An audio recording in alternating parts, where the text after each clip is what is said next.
یزید beneficiary ہے system کا. ان کو اگر اسلامک ہسٹری ذرا سے بھی پتا ہو، اہل سنت کی ساری تاریخ کی کتابیں اٹھا کے دیکھ لیں آپ، البدایہ والنہایہ جسے تاریخ ابن کثیر کہتے ہیں، تاریخ طبری اٹھا کے دیکھ، تاریخ ابن خلدون اٹھا کے دیکھ، ابن عساکر اٹھا کے دیکھ، سب پہ ڈیٹیلز موجود ہیں اور وہ فٹ بیٹھتی ہے بخاری مسلم کی حدیث میں. وہ حدیث بھی اس میں نے لکھی کہ کوفے کا گورنر تھا نعمان ابن بشیر صحابی رسول صلی اللہ علیہ وسلم.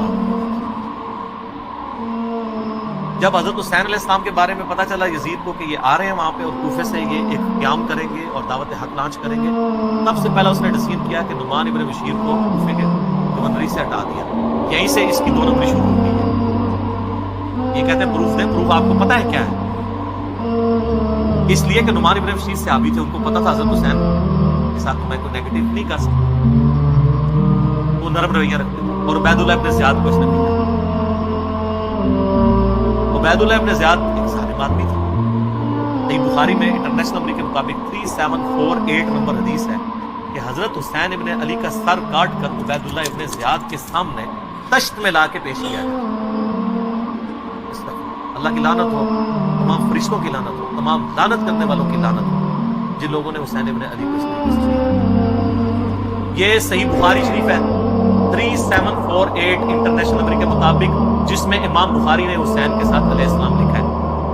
اور آپ لوگوں کے پیٹ میں آج تک درد ہو رہی ہے. دارالسلام والوں نے تعریف کر کے علیہ السلام کاٹ دیا اس میں سے، لیکن سعودیہ کا جو محبت شامل ہے اس میں موجود ہے. دارالکتب العلمیہ کا جو بیروت کا چھپا ہوا ہے اس میں موجود ہے.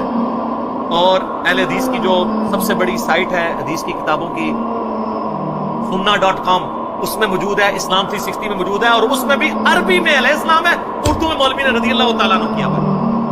تعریف یہ ہے تحریف. تو سر جب آپ چوری کریں گے نا اتنی سی بھی، تو اللہ نے ایک بلا آپ پہ چھوڑی ہوئی ہے جو مولانا شریف کو بخاری شریف سے باہر نکال کے پھینک دیا اور لوگوں کو بتاتی ہے یہ بخاری شریف ہے اور یہ مولانا شریف ہے. حسین ابن علی کا سر کاٹ کے سامنے رکھا گیا. اس نے کچھ کلام کیا تو حضرت انس ابن مالک پاس کھڑے تھے، تڑپ اٹھے. انہوں نے کہا سب سے زیادہ رسول اللہ کے ہم شکل حسین ابن علی تھا. یہ لوگ، اور یہ تھا گورنر کوفہ جو لگایا اس کام کے لیے گیا تھا. وہ کہتے ہیں یزید کو پتہ نہیں چلا، اس نے خود ڈسیزن کیا. اچھا جی مان لیا. تو جب یہ خود اس نے ڈسیزن کیا، اس کے بعد یزید نے پھر یقیناً اس سے عبید اللہ ابن زیاد کو جیل میں ڈلوا دیا ہوگا، کیونکہ آپ تمہیں کہانی کراتے ہیں کہ دریائے فرات کے کنارے کتا بھی پیاسا مر جائے تو قرآن کی ذمہ داری ہے. تو یزید نے پھر حسین ابن علی نبی کا بچہ جب قتل ہوا، اتنے اپنے بچوں کے ساتھ رشتہ داروں کے ساتھ، تو اس کو جیل میں ڈلوا دیا ہوگا. کوئی صحیح روایت ہی لے آئے. اور اگلے دن میں ایک مولوی کو سن رہا تھا، وہ کہتا ہے آپ کو پتہ ہے حسین سے لڑنے کے لیے جو آیا تھا وہ کون تھا؟ عمر ابن سعد ابن ابی وقاص. یہ اسی طریقے سے میں کہوں کہ وہ طوفان نوح کے اندر جو غرق ہو گیا، آپ کو پتہ ہے کون تھا؟ وہ حضرت نوح کا بیٹا تھا. تو انو میں ہی چپیڑ مار سکتا. سعد ابن ابی وقاص کا مرتبہ زیادہ ہے یا حضرت نوح کا؟ تو آپ موس لگا رہے سعد ابن ابی وقاص کی ہمیں رضی اللہ تعالیٰ عنہ. وہ تو اشرم میں سے. نوح کا بچہ اگر کافر نکلا ہے تو سعد کا بچہ اگر غلط نکلا وہ بھی کہتے ہیں وہ نبی کے ماموں تھے. وہ یار کہانیاں کرانی بند کرو. یہ اسی طریقے سے کہ وہ ترک رفع دین پہ کہتے ہیں ابن مسعود کا مرتبہ آپ کو پتہ ہے؟ وہ ابن مسعود کا مطلب پتہ ہے؟ ابن مسعود سے پہلے وہ ثابت بھی ہو، پھر اگلی بار مرتبے ہوں گے. ناموں کا روب. سعد ابن ابی وقاص تو سر آپ کو، ہمارے تو وہ لیڈر ہیں. میں نے کتنی حدیثیں پیش کی ہیں. صحیح مسلم میں حدیث ہے 6220. انہوں نے تو حضرت معاویہ کے ساتھ پھٹا لے لیا تھا جب حضرت علی پہ سب و شتم کروانے لگے تھے. سعد ابن ابی وقاص جیسا تو شیعان علی کوئی نہیں تھا. آپ ہمیں بتا رہے ہیں اس کا بیٹا تھا. اس کے بیٹے کے کرتوت بھی صحیح مسلم میں موجود ہے. وہ ابے کو سب سے زیادہ پتا ہوتا ہے نا میرا بچہ کیا ہے. ابھی تو کربلا ہوا نہیں ہوا تھا. صحیح مسلم اٹھا کے آپ جا کے نا عمر ابن سعد لکھیں اور صحیح مسلم کو سلیکٹ کریں تو حدیث آئے گی. حضرت سعد ابن ابی وقاص بیٹھے ہوئے تھے، ان کے سامنے ایک اونٹ سوار آیا تو ساتھ کہتے ہیں کہ حضرت سعد ابن وقاص نے کہا اے اللہ اس اونٹ سوار کے شر سے میں تیری پناہ میں آتا ہوں. اور جب وہ اترا تو ان کا بیٹا تھا عمر ابن سعد. سعد ابن وقاص تو اپنی زندگی میں اپنے بیٹے کو شیطان کی طرح سمجھتے ہوئے وہ اللہ کے حضور جو ہے وہ پناہ مانگا کرتے تھے. دیکھ لیں سعد کی پھر کرامت ویژن دیکھ لیں. اور وہ آگے کہتے ہیں ابا جی سارے لوگ خلافت میں آپ بھی کوئی حصہ لے لیں کوئی گورنر شورنر بن جائے. شروع کی لالچی سی اور اسی کو رہ کی لالچ دی تھی. میں بتا رہا ہوں تاریخ اسلام میں جو باتیں ہیں نا آل امیہ کی بدماشیوں کو ہائی لائٹ کرتی ہیں فٹ ان بیٹھتی ہیں بخاری مسلم. یہ لشکر لے کے آیا تھا حضرت حسین ابن علی کے خلاف لالچ میں. اس کا اشر کیا ہوا بات؟ تو یہ پورا پلان ہوا تھا. اور اگر کہتے ہیں نہیں یہ حادثاتی طور پہ ہو گیا تو بعد میں پھر سزا دینی چاہیے وہ سزا دی ہے. الٹا اس کے اوپر آپ کو پتہ ہے مدینے والوں نے بیعت توڑ دی تھی یزید کی. حالانکہ وہ پہلے بھی تلوار کے زور پہ لی تھی حضرت معاویہ نے رضی اللہ تعالیٰ عنہ. تو رضی اللہ عنہ ہی کہیں گے ہماری مجبوری ہے. قانون نبی دا منہ مارتا ہے, قانون نبی دا منہ نہیں مارتا. تو آج تک یزید کی وکالت کر رہے ہیں لیکن ہم صرف نبی الاسلام کو دیکھنے کی وجہ سے احترام کرتے ہوئے رضی اللہ عنہ کہہ دیتے ہیں. یہ فرق ہے علی کے شیعہ میں اور معاویہ کے شیعہ میں. علی کے شیعہ پھر ایسے ہوتے ہیں شیعہ پولیٹیکل ٹرم. تو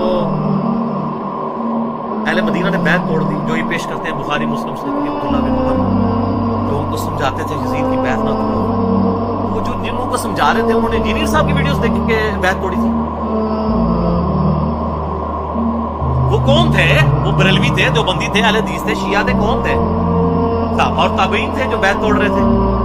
تو اس سے یہ بھی تو ثابت ہوتا ہے جس طرح ہم کہتے ہیں جی وہ پگڑی پہ مسا ہو جاتا ہے تو پھر جرابوں پہ بھی ہو جائے گا کیونکہ پگڑی بھی کپڑے کی ہوتی ہے, جرابیں بھی کپڑے کی. تو اس سے پگڑی بھی تو ثابت ہوتی ہے. آپ تو ننگے سر نماز پڑھتے ہیں, آپ تو لال رومال رکھتے ہیں, پگڑی بھی تو ثابت ہوتی ہے. وہ جو بیعت توڑ رہے تھے وہ کون تھے؟ صحابہ اور تابعین تھے. حضرت ابن عمر ان کو روکتے تھے, اس لیے روکتے تھے کہ ان کو پتا تھا کہ جب یہ بیعت توڑیں گے تو ان کے ساتھ وہی کچھ ہوگا. اور اسی وجہ سے حضرت حسین کو بھی ابن عمر سمجھایا کرتا. میرا یوٹیوب پہ کلپ بھی ہے یہ جو ایک انہوں نے ایک اور چھوڑی ہوئی ہے نا بات کری, وہ حضرت حسین نے 3 شرائط رکھ دی تھی, اتنی بڑی کہانی کرائی ہے. اس کے اوپر میرا کلپ موجود ہے. میں تو اس پہ گھنٹوں زبانی بول سکتا ہوں. تو پھر جب وہ بیعت توڑی ہے تو اس نے مدینے کے اوپر چڑھائی کروا کے واقعہ ہرا ہوا بخاری مسلم میں درجنوں حدیث ہے. کس طرح قتل و غارت ہوا, عورتوں کی قسمت دری ہوئی, اور پھر ساتھ ہی اس کے بعد خانہ کعبے کو چڑھائی کی. عبداللہ ابن زبیر بھی نہیں بیعت کر رہے تھے یزید. خانہ کعبہ کا غلاف اور ایک دیوار ڈیمیج ہو گئی, پھر یزید مار گیا. پھر حضرت ابن زبیر نے کہا تمہارا اسلام مار چکا ہے, واپس جاؤ. پھر وہ واپس گئے.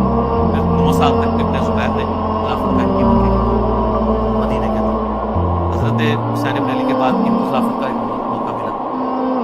تو اس طریقے سے یہ چیزیں بالکل کلیئر ہیں. لیکن وہ بات میں مولانا اسحاق صاحب والی کروں گا کہ بات اس لیے سمجھ نہیں آتی کہ آپ یزید سے شروع کریں. جب تک آپ بات پیچھے سے شروع نہیں کریں گے آپ کو بات سمجھ نہیں آئے گی. اگر آپ 1857 کی جنگ آزادی کو نہیں سمجھیں گے آپ کو 1947 میں 2 قومی نظریہ سمجھ میں نہیں آئے گا. اور جب تک 1947 میں مسلمانوں کی قربانیوں سے جو ملک بنا ہے وہ آپ نہیں سمجھیں گے تو آج آپ کو نہیں سمجھ آئے گی کہ پاکستانی عوام کیوں اسلامی نظام یہاں پہ چاہ رہے ہیں. اس لیے کہ وہ کہتے ہیں ہمارے بزرگوں نے پاکستان بنایا اس لیے تھا کہ پاکستان کا مطلب کیا, لا الہ الا اللہ. یہ سیکولر اینکر بیٹھ کے جو باتیں کر رہے ہیں ان کو یہ کیسے سمجھ آئے جب تک آپ پیچھے نہیں چلیں گے. اگر آپ مشرف کے دور سے شروع کریں گے تو آپ کو نہیں سمجھ آئے گا کہ ملک سیکولر ہے یا اسلامی ہونا چاہیے. پیچھے چلنا پڑے گا. یزید کے دور سے آپ کو یہ کہانی سمجھ نہیں آئے گی جب تک آپ پیچھے نہیں چلیں گے. اور پیچھے جانے کے لیے آپ کو یہ پڑھنا پڑے. السلام علیکم دوستوں, آپ دیکھ رہے ہیں محمد عرفان دین اسلام تک. اگر آپ کو اسی طریقے کی ویڈیو دیکھنا پسند ہے تو چینل کو سبسکرائب کیجیے اور بیل آئیکن دبانا بالکل نہ بھولیں.